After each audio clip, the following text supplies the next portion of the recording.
Navigating the ups and downs of being a salon owner can be freaking exhausting. You know that. Like, I don't have to tell you how exhausting it can be dealing with people and then doing art on people's heads and then managing other people that are doing art on people's heads or faces or bodies or whatever. And and so today we're going to chat through, like, how do you manage those ups and downs? And a lot of that comes down to your own self-leadership, but more than that, it's your boundaries. It's the way that you move through uncomfortable moments. And to me, the best way to do that is to really know who you are and to really know what you are available for and what you are not available for, what you're a match for, what you are not a match for, and to be firm in that. If you are a little bit unsure of who you are as a human, it's hard to lead people. And I think that you, more often than not, find very secure people in positions of leadership because you ain't got time otherwise. Like, it will eat you alive and spit you out. Entrepreneurship as a whole, right? And if you're someone that's like, well, here I am as a leader and I don't feel that secure and I feel like I'm getting eaten alive, let's just take a deep breath. It's so hard.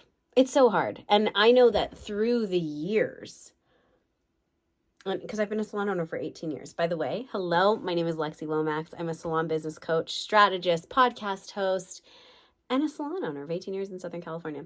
But I've had seasons of being eaten alive. And I've had seasons of, like, this is amazing and this doesn't bother me. And now after all these years, I'm kind of like, nothing bothers me. Which is probably not that great of a thing. But in terms of, I'm very flexible. Like, we can figure anything out. Where, like, some people are like, oh my gosh, like, your leg is on fire in terms of some business thing. And I'm like, no big deal. No big deal. We'll just get some water. Right. So I'm just like, it's a totally different way to operate. But honestly, staying motivated during the highs is really important, and staying motivated during the lows is incredibly important, because without the motivation, and honestly, motivation maybe is the wrong word, without the dedication and commitment in the highs and the lows, it's really tough to stay ahead of it. It's really tough to be successful.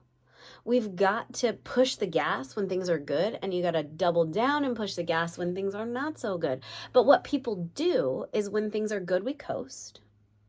And when things are not good, we scramble and we do knee-jerk reactions and we go, do this, do this, do this, do this. I gotta get this, gotta get this. Like, let me try this. Let me throw spaghetti at the wall. Let me, like, move the checkers around for the 100th time in my sleep and wake up at 3 o'clock in the morning. Like, stop it. Have a plan. Right? Like, that's really what we have to do. And so, like, navigating the highs are great. And what I really recommend that you do when you're in the highs of salon ownership, which, you might find yourself in right now. I hope you are. I hope that you will take notes. What did you do to get there? What does it feel like? Does any of it feel like, okay, this is a high, but, like, it cost me a lot to get here? Let's make sure we change that moving forward. And if you're in the lows, or in a medium to low kind of thing, let's look at what you did to get here too. You got to take notes. Success leaves clues, and so does utter failure. I'm not saying you're an utter failure. I'm just saying, like, you've seen it. How many times have I seen a stylist who was crushing it behind the chair and her habits changed? And I knew right away. I'm like, yep, it's just not going to make it. It's not going to make it. I'm not going to cut it. There are certain behaviors that we see in business owners and in humans and entrepreneurs that can go too far and lead to complete failure. There are things that can take you off course just a little bit, and you can bring it back. It's like anything else in life. When you've gone too far, and when you can say, let's just bring it back over here. So if you're in one of those lows or medium to lows, like, you really got to look and say, how did I get here? And what do I need to do to get out of this without a bunch of knee-jerk reactions?'Knee-jerk reactions can look like posting a sale because you need cash flow. knee-jerk reactions can be firing people or hiring people on the spot because you need somebody right now. That's a knee-jerk reaction that is going to cost you long-term unless they are freaking epic and you've interviewed them 3 times and have been waiting for them. Like, if you need help hiring just like random Joe Schmo off the street that isn't really a great fit. I've talked about this. I've talked about my failures. I need to do a video on all the receptionists. I need to like map it out and get a whiteboard and be like, this is why she was bad and she was bad. But I don't really know how to do that. So we'll have to think on that. Come back to me for that one. You might have to get that info in the DMs. But you know what I mean? Like, or where I've made the mistakes, not where they were bad, where I made the mistakes in hiring. But those are things that, like, you got to look and figure out how you got here and what you did to get there and what you're going to do instead. So knee-jerk reactions are not the answer. Sometimes like you've got to do them. Okay. Like, am I going to say that I've never done a knee-jerk reaction? No, but a knee-jerk reaction should still be thought out. It should still be thoughtful and intentional in your business because you're going to be here for the long haul. You're not doing knee-jerk reactions to just get by to next month. But so many salon owners operate like that because they don't have a plan. They don't have any other way to move and they have no process. They have no systems, right?